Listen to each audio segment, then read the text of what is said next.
तो लास्ट सी ट्यूटोरियल के अंदर हमने प्रैक्टिस सेट नंबर 3 को कर लिया था और इसके सॉल्यूशन अच्छे से देख लिए थे और समझ भी लिए थे। तो आज हम बात करने वाले हैं फंक्शंस के बारे में और आज का जो टॉपिक होने वाला है बहुत इंपॉर्टेंट टॉपिक है और बहुत मजेदार टॉपिक है। और आज आपको ना मेन चीजें समझ में आ जाएंगी, क्या ये रिटर्न होता है, मेन फंक्शन होता है, क्यों ये बनाना चाहिए, कैसे आप अपने खुद के फंक्शंस बना सकते हो। तो ये सभी चीजें आज आपकी क्लियर हो जाएंगी।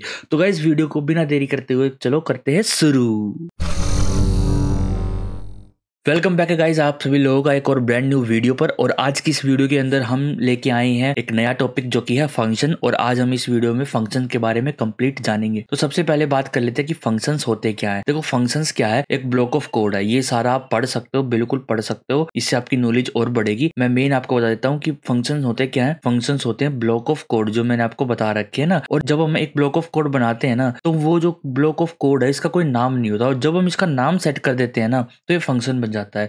जैसे मैंने मान लो इसका नाम रख दिया FUN फन, ठीक है। फन नाम से मैंने इसका फंक्शन का नाम रख दिया। लेकिन खाली नाम रखने से ये फंक्शन नहीं बनेगा, इसके सामने हमने सिंपल ब्रैकेट्स भी लगाने पड़ेंगे। अब ये बन गया एक फंक्शन। क्या बन गया? ये एक फंक्शन बन चुका है। ओके, तो यहाँ पर आप ऐसे फंक्शन बना सकते हो, किसी भी नाम से आप कोई भी फंक्शन बना सकते हो। अब देख लेते हैं एक बार कि कैसे कैसे फंक्शन होते हैं, क्या क्या उनमें हम कर सकते हैं, क्या नहीं कर सकते, सब कुछ एक बार यहाँ पे देख लेते हैं। तो अभी देख लेते हैं कि फंक्शन किस यूज में आते हैं मेनली। देखो फंक्शन का यूज करके हम अपने लार्ज सी प्रोग्राम्स को स्मॉलर पीस में बांट सकते हैं कि भी अलग अलग पीस में हमने अलग अलग पार्ट्स में हमने अपने प्रोग्राम को डिवाइड कर दिया, ठीक है। फंक्शंस कैन कॉल्ड मल्टीपल और several times to provide reusability and modularity to the C program. मतलब कि फंक्शंस को हम बार बार कॉल कर सकते हैं जब भी हमें जरूरत हो। तो जब भी हम इस फंक्शन नाम के फंक्शन को कॉल करेंगे ना, तो ऑटोमेटिकली जब भी हम जितनी बार इसको कॉल करेंगे उतनी बार ये वाला जो कोड है ये रन करेगा, जो भी इस फंक्शन के अंदर कोड होगा, ठीक है। तो इससे हम अपने प्रोग्राम की रीयूजेबिलिटी बढ़ा देते हैं और एक हम ड्राई कॉन्सेप्ट की तरफ बढ़ जाते हैं। अब ये ड्राई कॉन्सेप्ट क्या है? Do not repeat yourself. इसका मतलब है कि एक बार आपने कुछ कोड लिख दिया,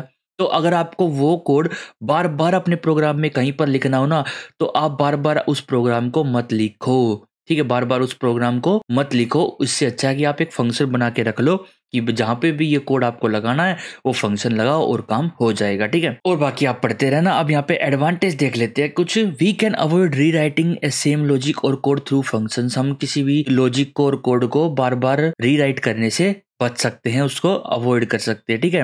we can divide the work among programmers using functions. अब फंक्शन का यूज करके हम ना, अगर आपके पास टीम है, अगर आप कोई सॉफ्टवेयर बनाने जा रहे हो, तो आपके पास अगर कोई टीम है तो आप अपनी टीम को भी कह सकते हो कि भी तुमको ये फंक्शन बनाना, तुमको ये फंक्शन बनाना, तुमको ये, और इजीली आप डिवाइड कर सकते हो अपने प्रोग्राम को। और हम अपने प्रोग्राम को इजीली डिबग भी कर सकते हैं एंड और can find bug in any program using functions. Debug और बग फाइंड करने का मतलब है कि अगर आपके प्रोग्राम में कोई दिक्कत हो रही है तो आपको इजीली पता चल जाएगा कि ये कौन से पीस ऑफ कोड से हो रही है, मतलब कि कहाँ हो रही है। आप पर्टिकुलर फंक्शन पे जा सकते हो कि भाई मेरे इस फंक्शन में दिक्कत हो रही है, और उस फंक्शन के अंदर जो कोड है फिर आप इजीली उसको फाइंड कर सकते हो। अगर आप फंक्शंस नहीं बनाओगे ना, तो बहुत सारा कोड आपका एक ही प्रोग्राम के अंदर होगा, तो फिर आपको प्रॉब्लम ढूंढने में मुश्किल होगी कि कहाँ पे प्रॉब्लम आई है, बग ढूंढने में मुश्किल हो सकती है। तो आगे देख लेते हैं फंक्शन के एस्पेक्ट्स के बारे में। तो कैसे, मतलब कैसे किस तरीके से फंक्शन हमारा काम करेगा। सबसे पहले होगी डिक्लेरेशन और फिर डेफिनेशन और फिर कॉल। कॉल मतलब कि एक फंक्शन को कॉल करना in order to execute them. मतलब कि एक फंक्शन का कोड, हमने एक फंक्शन बना दिया, उसके अंदर कुछ कोड लिखा है, अब वो कोड अपने आप एग्जीक्यूट नहीं होगा, उसको हमें कॉल करना पड़ेगा, तब वो फंक्शन एग्जीक्यूट होगा, ठीक है। अभी हम डायरेक्टली हम उसके अंदर देखेंगे ये प्रैक्टिकल के अंदर। देखो मैं आपको दिखा देता हूँ। ये जो मेन फंक्शन अपना, ये अपना ऑटोमेटिक एग्जीक्यूट होता है, ठीक है। जब भी हम प्रोग्राम को रन करते हैं तो मेन फंक्शन हमारा ऑटोमेटिकली एग्जीक्यूट हो जाता है। अब हम एक काम करते हैं, यहाँ पे अपनी एक नई फाइल बना लेते हैं फंक्शंस के नाम से, ठीक है, functions.c। यहाँ पे अपना एक मेन छोटा सा फंक्शन बना लेते हैं, #include stdio.h ये लिखेंगे। फिर हम एक अपना यहाँ पे एक मेन फंक्शन बना लेंगे, ओके। रिटर्न 0 और कर देते हैं। अब मान के चलो अगर आपको 2 नंबर प्लस करने हैं, ठीक है, अगर आपको 2 नंबर प्लस करने हैं, बार बार कई जगह प्लस करने हैं आपको, तो आप क्या करोगे? हर बार एक वेरिएबल बनाओगे और उसके अंदर 2 वेरिएबल्स को प्लस करोगे, जैसे कि 3 + 7, और फिर बाद में उस वेरिएबल का यूज करोगे। अगर मैं प्रिंट करने के लिए यूज करना चाहूँ तो मैं इजीली इसको यहाँ पे कर सकता हूँ, है ना। तो आप हर बार ऐसे करोगे, ठीक है। तो ये तो चलो मैंने स्मॉल कोड का एग्जांपल दिया है, स्मॉल लॉजिक का एग्जांपल दिया है। अगर आपको काफ़ी सारी बड़ी बड़ी कैलकुलेशंस करनी है, तो अगर आपको प्रोग्राम में काफ़ी बार करनी है, काफ़ी जगह करनी है, तो आप हर जगह उस कैलकुलेशंस को अपने अकॉर्डिंग बार बार लिखते रहोगे, बार बार लिखते रहोगे। और अब अगर मैं इस प्रोग्राम को रन करूँ तो हमारे पास आंसर आ जाएगा यहाँ पे 3 + 7 10, ठीक है। देखो यहाँ पे 10 आ गया। तो अब बार बार जब उन कैलकुलेशंस को लिखोगे तो आपको दिक्कत भी आएगी। आप अपने कोड को भी कॉम्प्लेक्स करते जा रहे हो, आपको बग ढूंढने में भी दिक्कत होगी। और अगर आपको थोड़ी बहुत कैलकुलेशन में चेंजेस करने पड़ गए तो आपने वो कैलकुलेशन जहां जहां पर भी कर रखी होंगी ना पूरे कोड के अंदर, वो सारी आपको दोबारा से ठीक करनी पड़ेगी। इससे अच्छा होता है कि हम फंक्शंस ही बना लेते हैं ना। तो मान लो गाइस मैं एक ऐड का फंक्शन बनाता हूँ यहाँ पे। एक बार मैं अभी आपको बना के दिखाता हूँ, वॉइड ऐड। अभी आप ये मत देखना कि ये मैं क्या कर रहा हूँ, वॉइड क्या है, ये ऐड क्या लिख दिया मैंने अचानक से। और बस आप एक बार अभी देखते जाओ कि मैं क्या कर रहा हूँ। अब मैंने इसके अंदर ना क्या किया, 2 नंबर्स को प्लस करवा लिया। इंट एक्स ले लिया मैंने 8 + 9। अभी मैं स्टैटिक बना रहा हूँ, बिल्कुल स्टैटिक वैल्यूज है यहाँ पे। और इसके अंदर मैं प्रिंट एफ करवा रहा हूँ अपने एक्स को, ठीक है। यहाँ पे इस एक्स को मैं प्रिंट करवा दूंगा और यहाँ पर मैं एक्स लिख दूंगा। यहाँ पर %d भी लिख देते हैं क्योंकि हमारा ये इंटीजर वेरिएबल है। अब मैं इस कोड को हटा देता हूँ एक बार। अगर मैं इस प्रोग्राम को अगर अब रन करूँ ना तो ये कुछ भी प्रिंट नहीं करेगा हमारे पास, क्योंकि ये जो फंक्शन हमने बनाया ना इसको हमने कॉल नहीं किया। क्या इसको हमने कॉल नहीं किया। अब मैं इसको कॉल करता हूँ। कॉल कैसे करना है फंक्शन को, सिंपल सी बात, उस फंक्शन का नाम लिख दो और ब्रैकेट्स लगा दो, ठीक है। और फंक्शन ऑटोमेटिकली कॉल हो जाएगा। इसी को कहते हैं फंक्शन को कॉल करना। फिर सेमीकोलन लगाना तो आपको बोलना है नहीं हर स्टेटमेंट के बाद। F6 दबा के मैं रन करता हूँ तो यहाँ पे देखो हमारे पास x की वैल्यू 17 आ गई है। जितनी बार मैं ये फंक्शन रन करूंगा, जितनी बार मैं इस फंक्शन को कॉल करूंगा, उतनी बार हमारे पास ये प्रिंट होता रहेगा, होता ही रहेगा, ठीक है। यहाँ पे मैं \n लगा देता हूँ ताकि हर बार जो प्रिंट हो नेक्स्ट लाइन के अंदर आए। और अब देखो मैंने ये रन किया कितनी बार, जितनी बार भी मैंने ये रन किया होगा उतनी बार आपको ये दिख रहा होगा कि उतनी बार x की वैल्यू 17 प्रिंट हुई है। तो मतलब कि एक फंक्शन के अंदर एक ब्लॉक ऑफ कोड हमने बना के रख दिया है, ठीक है। और जब भी हम इस फंक्शन को कॉल करेंगे उस फंक्शन का जो कोड है वो रन होगा।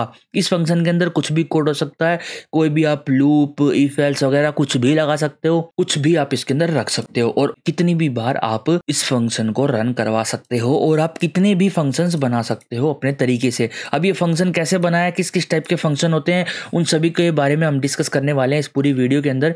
सबसे पहले बात करते हैं डिक्लेरेशन और डेफिनेशन की। डिक्लेरेशन का मतलब है कि कंपाइलर को पहले ही बता देना कि ये हमारा फंक्शन होने वाला है, ठीक है। और डेफिनेशन का मतलब है फंक्शन को डिफाइन करना कि फंक्शन का जो कोड ब्लॉक है उसके अंदर क्या कोड है, पूरा का पूरा कोड लिखना, ठीक है। वही है डेफिनेशन। और कॉल तो मैंने आपको करके दिखा दिया, ठीक है। तो ये जो मैंने यहाँ पर बना रखा है जो फंक्शन है, ये तो मैंने कॉल करके दिखा दिया आपको। और ये जो मैंने बना रखा है डेफिनेशन है, डिक्लेरेशन हमने नहीं दी है, ठीक है। डिक्लेरेशन मैं आपको बताऊंगा, पर पहले मैं आपको ये बता दूं कि फंक्शंस क्या होते हैं, ठीक है। तो आपको पता चल गया कि फंक्शन क्या है, ब्लॉक ऑफ कोड है जो कि हम रिपीट करवा सकते हैं, ठीक है। उसके बाद हम नेक्स्ट स्लाइड पे चलते हैं। यहाँ पे आपको दिख रहा होगा टाइप ऑफ फंक्शन, ठीक है। क्या टाइप ऑफ फंक्शन, यहाँ पे 2 तरीके के फंक्शन होते हैं, एक तो यूजर डिफाइंड फंक्शन है और एक प्री डिफाइंड फंक्शन है। प्री डिफाइंड फंक्शंस का मतलब है कि आप कहीं से बाहर से लाइब्रेरी डाउनलोड करो या फिर जो इनबिल्ट फंक्शंस हैं उनको यूज करो। जैसे कि इनबिल्ट फंक्शन हम यूज करते हैं एक लाइब्रेरी से stdio.h जो हमारी लाइब्रेरी है उसके अंदर जो हमारा printf है उसको हम यूज करते हैं। और printf के साथ साथ हम यहाँ पे यूज करते हैं scanf को, है ना। तो ये हमारे कुछ फंक्शंस है जो प्री डिफाइंड है, जो कि लाइब्रेरी के अंदर है, ठीक है। कौन सी लाइब्रेरी के अंदर है, इस stdio.h लाइब्रेरी के अंदर ये डिफाइंड है, ओके। अब बात कर लेते हैं यहाँ पे यूजर डिफाइंड की। यूजर डिफाइंड हमारे यहाँ पे आते हैं 4 टाइप के, ठीक है। और इन चारों के बारे में आज हम डिस्कस करने वाले हैं कि ये क्या चीजें होती है और क्यों हमें करना चाहिए। सिंटैक्स देख लेते हैं यहाँ पे क्रिएटिंग फंक्शन का। सबसे पहले हम लिखते हैं यहाँ पे रिटर्न टाइप। रिटर्न टाइप क्या होना चाहिए फंक्शन का, और फिर लिखते हैं हम फंक्शन का नाम, और फिर ब्रैकेट के अंदर हम पैरामीटर्स देते हैं। क्या देते हैं, पैरामीटर्स देते हैं, ओके। अब पैरामीटर्स भी ऑप्शनल है कि आप देना चाहो नहीं देना चाहो। उसके बाद हमारा कर्ली ब्रैकेट स्टार्ट हो जाता है। कर्ली ब्रैकेट के अंदर हम फंक्शन का कोड लिखते हैं जो कि हमें फंक्शन को कॉल करने पर रन करवाना है, ओके। सिंटैक्स क्या कॉलिंग का भी मैंने आपको बता दिया। फंक्शन का नाम लिखो, ब्रैकेट लगाओ, और अगर कुछ पैरामीटर्स देने थे तो आप दे सकते हो और सेमीकोलन लगा दो, ठीक है। तो अभी हम बात कर लेते हैं इनके बारे में, ठीक है। तो सबसे पहले हमने फंक्शन बनाना देख लिया, फंक्शन को कॉल करना देख लिया है। अब डिक्लेरेशन के बारे में बात कर लेते हैं और फिर एक एक करके इन सभी टाइप के फंक्शन को बनाएंगे, ठीक है। तो सबसे पहले यहाँ पे चलते हैं। इस ऐड फंक्शन को ना मैं मेन के नीचे रख देता हूँ। अभी हम आपको ना एक चीज दिखाने वाला हूँ। इस वर्ड ऐड फंक्शन को मैंने मेन के नीचे रख दिया है, और अब मैं इसको अगर रन करूंगा ना तो देखना क्या होगा। अब वही इतने सारे जो ऐड लगा रखे हैं मैंने, इसको मैं मिटा देता हूँ। अब देखो यहाँ पे एक पीली लाइन आपको शो हो रही होगी। अब मैं अगर इस प्रोग्राम को रन करूँ ना, तो देखो यहाँ पे एक एरर आया होगा आपके पास। तो जो एरर था वो ये था कि देखो एक वार्निंग मिली हमको कि जो ऐड फंक्शन है, ठीक है, ये डिक्लेयर नहीं है। ये जो ऐड फंक्शन है ये डिक्लेयर नहीं है, मतलब कि जो हम ऐड फंक्शन बना रहे हैं, जिसको हम कॉल कर रहे हैं, इस नाम का कोई फंक्शन नहीं है। जो हमारा कंपाइलर है, लेटेस्ट कंपाइलर है, ये इसको रन कर दे रहा है। लेकिन इन बातों का आपको ध्यान रखना है कि जब भी आप किसी फंक्शन को यूज करना चाहते हो ना, अगर आप किसी फंक्शन को यूज करना चाहते हो तो वो उससे पहले बना हुआ होना चाहिए, ठीक है। जब तक आप इसको बनाओगे नहीं तो यूज कैसे करोगे, है ना। तो यहाँ पे हमने मेन फंक्शन ऑटोमेटिकली रन होगा और हमने ऐड को यहाँ पे कॉल कर दिया। अब इसको पता ही नहीं कंपाइलर को कि ऐड फंक्शन है या नहीं है। हमने यहाँ पर ऐड को कॉल कर दिया, यहाँ पे इन्होंने वार्निंग दे दिया कि ऐड नहीं है, लेकिन हमारा जो प्रोग्राम हो फिर भी रन हुआ है, हमारे पास वैल्यू आई है। तो यहाँ पे हमको क्या करना है, ऊपर हमें एक फंक्शन बना देना है, सही, ठीक है। हम लिखेंगे यहाँ पे void, जो भी फंक्शन का नाम होगा, जो भी रिटर्न टाइप होगा हम वो लिखेंगे, फिर फंक्शन का नाम लिखेंगे, फिर ब्रैकेट लगा देंगे और फिर सेमीकोलन लगा देंगे, ठीक है। इससे क्या होगा, इससे ये होगा कि कंपाइलर सबसे पहले इस लाइन को पढ़ेगा। ये है हमारा डिक्लेरेशन, ठीक है। सबसे पहले इस लाइन को पढ़ा जाएगा। इस लाइन को पढ़ने के बाद कंपाइलर क्या करेगा, वो सोच लेगा कि हाँ भाई इस ऐड नाम का एक फंक्शन है, मौजूद है, अभी नहीं है पर है। तो फिर वो एक तरीके से इसको सेव कर लेगा अपनी मेमोरी के अंदर। फिर जब ये प्रोग्राम रन होगा और जब हम ऐड को कॉल करेंगे तो ये ऑटोमेटिकली उस ऐड फंक्शन को ढूंढ के उसको एग्जीक्यूट कर देगा। तो इसलिए हम ये ऐड ऊपर रखते हैं डिक्लेरेशन के लिए। पर डिक्लेरेशन की जरूरत आपको नहीं पड़ेगी अगर आप बनाओगे ही इस ऐड फंक्शन को यूज करने से पहले, ठीक है। हम सब कुछ अपना कोड जो लिखते हैं वो हम मेन के अंदर लिखते हैं। तो जब हम मेन के अंदर लिखते हैं कोड तो पहले मेन फंक्शन रन होता है, लेकिन उससे पहले जो स्टार्टिंग की लाइंस होती है ना, प्रोग्राम लाइन वाइज चलता है। पहले इस लाइन को एग्जीक्यूट किया जाएगा, फिर इसको, फिर इसको, फिर इसको, फिर इसको, ऐसे बारी बारी एग्जीक्यूट किया जाता है। पूरा जो प्रोग्राम है वो बारी बारी कंपाइल होता है, लाइन वाइज एग्जीक्यूट किया जाता है, ठीक है। तो यहाँ पे हमारा पहले ऐड फंक्शन को मेमोरी में ऐड कर दिया कि भाई ऐड नाम का एक फंक्शन है, इसको मेमोरी में ऐड कर लो। जब भी हम ऐड को कॉल करेंगे ये ऐड यहाँ पर कॉल हो जाएगा। अगर आपको डिक्लेरेशन नहीं देनी है तो आप जितने भी फंक्शंस को बनाओगे उनको यूज करने से ऊपर पहले बना लो। और हाँ, एक बात और, आप फंक्शंस के अंदर फंक्शंस नहीं बना सकते हो, लेकिन फंक्शन के अंदर फंक्शन को कॉल जरूर कर सकते हो, ठीक है। तो यहाँ पर देखो मैंने जो ऐड फंक्शन बनाया वो बाहर बनाया मेन के, ठीक है। मेन के अंदर नहीं बनाना आपको, ये बाहर बनाना है, इस बात का आपको ध्यान रखना है। जितने भी आप फंक्शन बनाओगे वो मेन के बाहर बनाओगे, ओके। और आप ऊपर भी रख सकते हो इसको और नीचे भी रख सकते हो मेन के। अगर आप नीचे रखोगे तो आपको डिक्लेरेशन देनी पड़ेगी और अगर आप ऊपर रखोगे तो आपको डिक्लेरेशन नहीं देनी पड़ेगी। डिक्लेरेशन कैसे देनी है, बस ये मान लो कि जो ये आपका फंक्शन है ना, इसको ब्रैकेट तक का कॉपी कर लो और ऊपर पेस्ट कर दो और सेमीकोलन लगा दो, यही है डिक्लेरेशन, इतनी ही होती है। अब मैं आपको ना चारों टाइप के फंक्शंस के बारे में बता देता हूँ। सबसे पहले डेटा टाइप के बारे में मैंने आपको बता रखा है, कितने टाइप के डेटा टाइप है, इंट है, फ्लोट है, कैर है, और ये ही अपने मेन डेटा टाइप है, ठीक है। एक आता है वॉइड, वॉइड मतलब खाली। जब यहाँ पर हम जो रिटर्न टाइप देते हैं ना, रिटर्न टाइप मतलब कि किस टाइप का डेटा जो फंक्शन है वो रिटर्न करेगा। जैसे हमने यहाँ पे इस मेन फंक्शन में इंट लिख रखा है, ठीक है। इंट मतलब कि ये जो मेन फंक्शन है ना, ये एक इंटीजर रिटर्न करेगा, ये एक इंटीजर वैल्यू रिटर्न करेगा। तो हम जब यहाँ पे रिटर्न करते हैं तो यहाँ पे हम 0 रिटर्न करते हैं, और 0 क्या है, एक इंटीजर वैल्यू है। और किसी फंक्शन में अगर हमें रिटर्न नहीं करना हो ना, किसी फंक्शन में अगर हमें रिटर्न नहीं करना हो तो हम वॉइड का यूज करते हैं, ठीक है। तो वॉइड एक तरीके से रिटर्न टाइप है जो कि बताता है कि जो वॉइड का मतलब है ये जो फंक्शन है ना, ये कुछ भी रिटर्न नहीं करेगा, ठीक है, कुछ भी रिटर्न नहीं करेगा, ठीक है। तो इसलिए हम पहले ही बता देते हैं कि ये जो फंक्शन है ये कुछ भी रिटर्न नहीं करेगा, ओके। और हम फंक्शन बना सकते हैं कि भाई जो इंटीजर रिटर्न करेगा तो हम वो यहाँ पे इंट लिखेंगे, कैर रिटर्न करेगा तो कैर लिखेंगे, फ्लोट रिटर्न करेगा तो यहाँ पे हम फ्लोट लिखेंगे। और किसी पे अगर आपने रिटर्न टाइप मानो लिख दिया इंट, तो आपको इस फंक्शन के अंदर रिटर्न करवाना पड़ेगा, वरना ये एरर रहेगा, ठीक है। अगर इंट लिखा है तो रिटर्न करवाना पड़ेगा, और अगर आपने यहाँ पे इंट कर दिया तो यहाँ पे भी आपको इंट ही लिखना पड़ेगा। डिक्लेरेशन सेम देनी चाहिए जो आपने फंक्शन बना रखा हो, ठीक है। यहाँ पे मैं वापस से वॉइड लिख देता हूँ और इसको भी वॉइड कर देता हूँ, ठीक है। एक काम करते हैं, अब इस ऐड फंक्शन को हम नीचे ले जाते हैं क्योंकि हमने ऊपर डिक्लेरेशन जो है वो दे ली है। अब देखो यहाँ पे मैं आपको दिखाता हूँ कि किस किस टाइप के आपके फंक्शन है। नो रिटर्न नो पैरामीटर, जो ये हमारा फंक्शन है ये है नो रिटर्न नो पैरामीटर, मतलब कि इसके अंदर हमने कोई पैरामीटर्स नहीं दिए हैं और इसके अंदर कोई रिटर्न वैल्यू हमने नहीं ली है, ठीक है। तो ये फंक्शन एक तरीके से स्टैटिक फंक्शन है, जो भी इसके अंदर हम कोड लिखेंगे वो जो भी कोड होगा, जिस भी तरीके से आपने लिख रखा होगा printf scanf, वो उसके अकॉर्डिंग काम करेगा, ठीक है। तो ये तो हो गया हमारा क्या, वॉइड का नो रिटर्न और नो पैरामीटर्स के साथ, ठीक है। अब अगर मान लो, अगर आपको इसको मैं कमेंट आउट कर देता लेता हूँ और इसको एक और बना लेते हैं, ठीक है। अब मान लो अगला जो हमारा आता है नो रिटर्न विद पैरामीटर्स, ठीक है, नो रिटर्न विद पैरामीटर। अब मान लो मैं चाहता हूं कि मैं वैल्यू मेन फंक्शन से या फिर कहीं और से इस फंक्शन के अंदर वैल्यू भेजूं जो मेरे को प्लस करवानी है, ठीक है। अभी तो मैं स्टैटिक ले रहा हूं पर मेरे को मेरी भेजी हुई वैल्यू प्लस करवानी है। वो कैसे करवाएंगे, देखो जैसे ऐड फंक्शन है जो जहां पे मैंने कॉल कर रखा है, मैं चाहता हूं कि मैं यहाँ पे भेज दूं 5 और 6, 5 और 7 भेज दिया। अब मैं यहाँ पे 5 और 6 भेजना चाहता हूँ, अब मैं भेजना चाहता हूँ यहाँ पे 5 और 9, ठीक है। तो अब मैं चाहता हूँ कि इस तरीके से मेरा ऐड फंक्शन काम करे,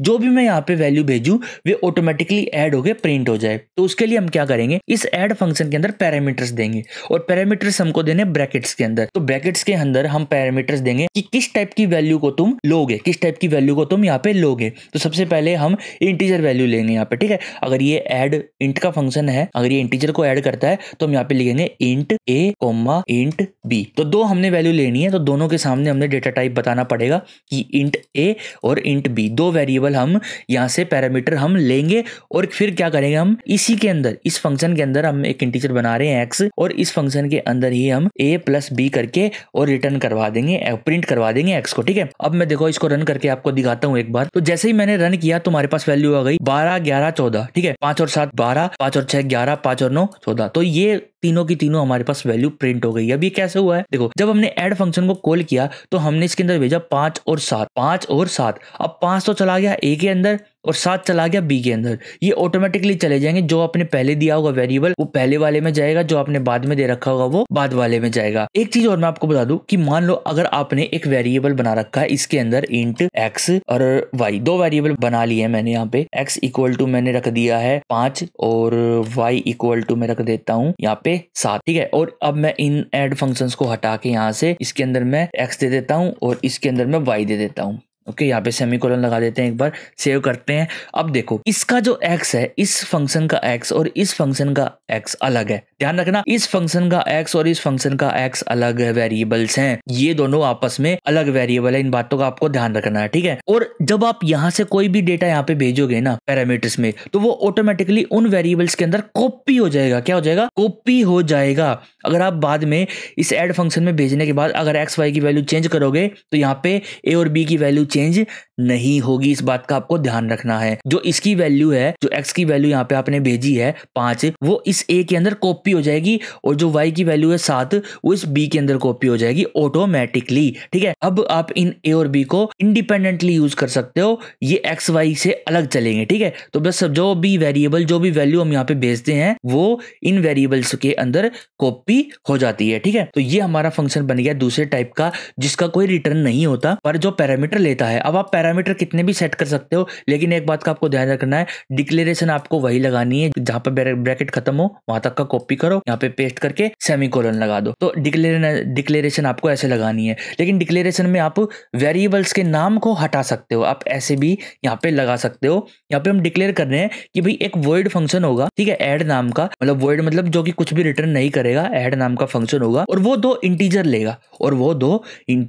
लेगा। तो यहाँ पे हमने डिक्लेरेशन कर दिया है, बाद में कंपाइलर उसको अपने आप ढूंढ लेगा। जैसे कि ये इंट दो इंटीजर ले रहा है, ये ए और बी, और वॉइड फंक्शन है ऐड नाम का यहाँ पे हमने, और बाकी का प्रोग्राम हमने यहाँ पे लिख ही दिया है। अब बात कर लेते हैं अगले टाइप की, जो कि रिटर्न करेगा पर पैरामीटर नहीं लेगा, ठीक है। रिटर्न करेगा मतलब वो कुछ वैल्यू रिटर्न करेगा लेकिन पैरामीटर्स नहीं लेगा। तो उसके लिए मैं एक नया फंक्शन बना लेता हूँ यहाँ पे। तो सबसे पहले हम किस टाइप की वैल्यू रिटर्न करवाने वाले हैं, हम मान लो इंटीजर वैल्यू रिटर्न करवाने वाले, तो हम इंट लिख देंगे। उसके बाद मैं लिखता हूँ गेट माई नंबर, ठीक है। मान लो इसके अंदर मैं नंबर है कोई, वो रिटर्न करवाने वाला हूँ। एक वेरिएबल बना लेता हूँ इसके अंदर x, और इसके अंदर मैं 8 सेव करवा लेता हूँ और रिटर्न करवा देता हूँ यहाँ पे मैं x को, ठीक है। डायरेक्ट आप वैल्यू भी रिटर्न करवा सकते हो और आप किसी वेरिएबल की वैल्यू भी रिटर्न करवा सकते हो। अब ये फंक्शन क्या करेगा, ये फंक्शन को जब भी कॉल करूंगा ये हमको x की वैल्यू दे देगा, जो भी इसके अंदर की x की वैल्यू होगी। ध्यान रखना, इसके अंदर जो भी वैल्यू होगी ये हमको रिटर्न दे देगा, ठीक है। और अब मैं अगर यहाँ पे इस फंक्शन को कॉल करता हूँ गेट माई नंबर, तो मैं वैल्यू ले लूंगा। वैल्यू मेरे को किसी वेरिएबल के अंदर सेव करवानी पड़ेगी, तो मैं एक वेरिएबल बनाता हूँ इंट r नाम से, और इक्वल टू में रख देता हूँ गेट माई नंबर। ये जो मेरा फंक्शन है ये मैंने रख दिया, ब्रैकेट लगा दिया और सेमीकोलन लगा दिया। अब जो ये फंक्शन रिटर्न करेगा ना, ऑटोमेटिकली वो वैल्यू यहाँ पे आ जाएगी और r के अंदर सेव हो जाएगी, ठीक है। और एक काम करते हैं, इसका डिक्लेरेशन भी यहाँ पे सेट कर देते हैं। इसको कॉपी करेंगे, यहाँ पे पेस्ट कर देंगे और सेमीकोलन लगा देंगे। डन। अब देखो मैं आपको इस आर को प्रिंट करवा के दिखाता हूँ एक बार, ठीक है। प्रिंट एफ का यूज करेंगे, प्रिंट एफ, और यहाँ पे परसेंटेज डी लिखेंगे, कोमा लगा के आर लिख देंगे, और यहाँ पे मैं लिख देता हूँ आर कोलन, ताकि आपको पता रहे कि हम आर को प्रिंट करवा रहे हैं। सेमीकोलन लगाएंगे यहाँ पर, और यहाँ पे डॉट नहीं कोमा लगाना था, कोमा लगा के फंक्शन को रन करेंगे, मतलब कि अपने प्रोग्राम को रन करेंगे। तो यहाँ पे हमारा जो आर है देखो वो 8 आ चुका है, मतलब कि ये क्या कर रहा है, वैल्यू को रिटर्न कर रहा है। आप इसकी जगह ये भी लिख सकते हो कि इसको हटा दो, डायरेक्ट रिटर्न करवा दो 8 को, ठीक है, रिटर्न करवा दो 8 को। ये देखो रिटर्न होके हमारे पास वैल्यू आ जाएगी। अब इसको दोबारा रन करके देख लो, सेम आंसर हमारे पास आने वाला है। 3 टाइप के फंक्शंस हमने कर लिए हैं। अब चौथा टाइप का फंक्शन आता है अपना, जो पैरामीटर भी ले और रिटर्न भी करे, और वो मैं फंक्शन बनाने वाला हूँ इस ऐड का ही फंक्शन, ठीक है। अब देखो यहाँ पे मैं क्या करूंगा, इसका जो रिटर्न टाइप है वो मैं इंट कर दूंगा, मतलब कि इंटीजर रिटर्न करेगा, और रिटर्न क्या मैं करवाऊंगा, ए और बी को प्लस करके मैं रिटर्न करवा दूंगा, रिटर्न ए और बी, मतलब कि एक्स को रिटर्न कर दो, ठीक है। अब ये जो फंक्शन है ये कह रहा है कि भाई इसका डिक्लेरेशन नहीं दे रखी तुमने, तो इसकी डिक्लेरेशन एक बार दोबारा से दे के आओ। मतलब दे तो रखी है, लेकिन यहाँ पे तो कह रखा है कि ये वॉइड होगा, और यहाँ पे कह रखा है ये इंट है, ठीक है। तो यहाँ पे भी हम इंट कर देते हैं इसको एक बार, और सेव कर देते हैं, और इसको भी मैं कमेंट आउट कर देता हूँ एक बार। और अब देखो इसको हटाओ लाइन को यहाँ से, चलो हटाते नहीं, हम कमेंट आउट कर देते हैं। और ये जो ऐड होके हमारे पास नंबर आ रहे हैं ना, इनको आप डायरेक्ट प्रिंट एफ में प्रिंट भी करवा सकते हो। प्रिंट एफ लगाएंगे, यहाँ पर ब्रैकेट्स लगाएंगे, ब्रैकेट्स के बाद इसको हटाओ एक बार यहाँ से, यहाँ पे हम लिखेंगे परसेंटेज डी, मतलब हम मान लो टोटल करवा रहे हैं, यहाँ पर total equal to percentage D, और उसके बाद कोमा लगाएंगे, उसके बाद हम फंक्शन को कॉल कर देंगे, जो हमारा ऐड फंक्शन है उसको कॉल कर देंगे, और उसके अंदर एक्स और वाई में दे देता हूँ, ठीक है। जो भी वैल्यू रिटर्न होगी इस ऐड के थ्रू वो यहाँ पे आ जाएगी, और यहाँ पे आने के बाद प्रिंट एफ अपना उसको प्रिंट कर देगा, मतलब कि इस प्लेस होल्डर के अंदर डाल देगा। इतना आपको पता ही है। तो मैं एक काम करता हूँ, इसको रन करता हूँ प्रोग्राम को रन करने के बाद मेरे को एक एरर मिला है। यहाँ पर एरर ये है गाइस, यहाँ पे मैंने सेमीकोलन नहीं लगाया था, थोड़ी सी मिस्टेक हो गई थी, और अब मैं इस प्रोग्राम को रन करूंगा तो ये रन हो जाएगा। और ये देखो हमारे पास टोटल 12 आ चुका है, ठीक है। आप इसको एक चीज तरीके से वो यूज कर सकते हो, मान लो मैंने एक टी नाम का वेरिएबल बना लिया, और उसके अंदर मैंने ऐड को कॉल कर दिया, और एक्स और वाई के अंदर मैंने भेज दिया है यहाँ पर, ठीक। और अब इसके अंदर मैं यहाँ पे टी लिख देता हूँ। अगर आप कंफ्यूज ना हो, अगर आप यहाँ पे ऐड लिखने से कंफ्यूज होते हो, तो इसका मतलब यही है जो मैं यहाँ पे कर रहा हूँ, ठीक है। सेमीकोलन यहाँ पे लगा लेते हैं, और इस प्रोग्राम को रन करके देखते हैं। अब हमारे पास जो आंसर है वो करेक्ट आ जाएगा, ठीक है। तो ये आपको लाइन समझ में आ गई। और पिछली लाइन जो मैंने यहाँ पे लिखी थी कि ऐड, जो मैं ऐड यहाँ पे कर रहा था, तो देखो यहाँ पे मैं कोमा 7 8 लिखूंगा, और यहाँ पे मैं बैकस्लैश एन लगा दूंगा, ठीक है। अब जितनी भी बार आप इस ऐड फंक्शन को कॉल करोगे ना, उतनी बार आप इससे रिटर्न करवा सकते हो और प्रिंट करवा सकते हो, ठीक है। कुछ भी आप इसके अंदर भेजो, ठीक है, जो भी आप चाहो वो आप अब इसके अंदर प्लस करवा सकते हो, ठीक। देखो मैं यहाँ पे कुछ रैंडम वैल्यूज रख रहा हूँ, और सारी हमारे पास प्लस होकर ये आएंगी, और जो भी है सारी प्रिंट हो जाएंगी, ठीक है। तो ऐसे आप फंक्शंस का यूज कर सकते हो, अपने खुद के फंक्शंस बना सकते हो, उन फंक्शन से रिटर्न भी करवा सकते हो। रिटर्न का मतलब है कि यहाँ पे फंक्शन रिटर्न जहाँ पे आ जाएगा ना, वहीं पे फंक्शन एक तो बंद हो जाएगा, ठीक है। जैसे लूप को हम बंद करते हैं ना ब्रेक लगा के, ऐसे रिटर्न का यूज करके हम फंक्शन को बंद कर सकते हैं। और रिटर्न यूज करने के बाद जो हम वैल्यू देते हैं ना, तो जहां पर भी फंक्शन कॉल हुआ है ना, वहां पर वो वैल्यू जाके बैठ जाती है, ठीक है। अब मैं इसको F6 दबा के रन कर देता हूँ, और जैसे मैंने रन किया तो हमारे पास देखो यहाँ पे टोटल आ चुके हैं सारे, टोटल 15 16, और जितने भी हमने ये प्लस करने को दिए थे, आप इस पे अलग अलग वेरिएबल्स दे सकते हो। देखो जहाँ पे भी मेरे को प्लस करना हो, अब मेरे को बार बार नहीं लिखना पड़ेगा, जो भी वैल्यू मेरे को देनी प्लस करनी होगी, मैं सिर्फ ऐड फंक्शन लगाऊंगा और उसके अंदर अपने वैल्यूज को डाल दूंगा, वो ऑटोमेटिकली प्लस होके मेरे पास आ जाएंगी। तो ऐसे आप अपने तगड़े लॉजिक्स के फंक्शंस बना सकते हो, जिसमें आप वैल्यू डालो और आपको फटाफट कैलकुलेट होके आपको मिल जाए, ठीक है। तो ये आप प्रैक्टिस करके देखो, काफी सारे फंक्शन बनाओ। और जो हमने यहाँ पे काम किए थे स्विच केस के अंदर, जैसे हमने एक वो बनाया था, यहाँ पे कैलकुलेटर बनाया था अपना प्रोजेक्ट, और इसके अंदर हमने ये जो काम किए थे, ये हम प्लस कर रहे थे, माइनस कर रहे थे, मल्टीप्लाई डिवाइड कर रहे थे, इनको आप फंक्शंस में कन्वर्ट करो। और हर केस के अंदर जैसे प्लस आए तो यहाँ पे उस प्लस वाले फंक्शन को कॉल करवा दो, माइनस है तो माइनस वाले फंक्शन को कॉल करवा दो। ऐसे आप फंक्शंस को कॉल करवाओ और एक अपना नया फंक्शन वाला कैलकुलेटर बनाओ, ओके। और भी आप यहाँ पे फंक्शंस को यूज कर सकते हो। वैसे तो प्रैक्टिस सेट भी लेके आऊंगा आपके लिए फंक्शंस का, पर आप एक तरीके से एक बार अपनी प्रैक्टिस जरूर करो, अलग अलग फंक्शंस बनाओ, अलग अलग तरीके से उनको यूज करके देखो। ये आपकी चॉइस है, क्योंकि जब तक आप प्रैक्टिस नहीं करोगे तब तक आप काम जो लॉजिक है वो स्ट्रॉन्ग नहीं होगा। और सिर्फ वीडियो देखने से कुछ नहीं होता, प्रैक्टिस करनी पड़ती, तभी आप सीखोगे, ओके। तो गाइज अगर आपको वीडियो अच्छी लगी तो guys smash that like button, और फिर मिलते हैं आपको नई वीडियो के अंदर। तब तक के लिए गाइज अगर आप नए हो चैनल पे तो चैनल को सब्सक्राइब कर लो और शेयर करो अपने दोस्तों के साथ जो भी सीखना चाहता हो। और फिर मिलते हैं गाइज आपको, bye bye, see you in next video.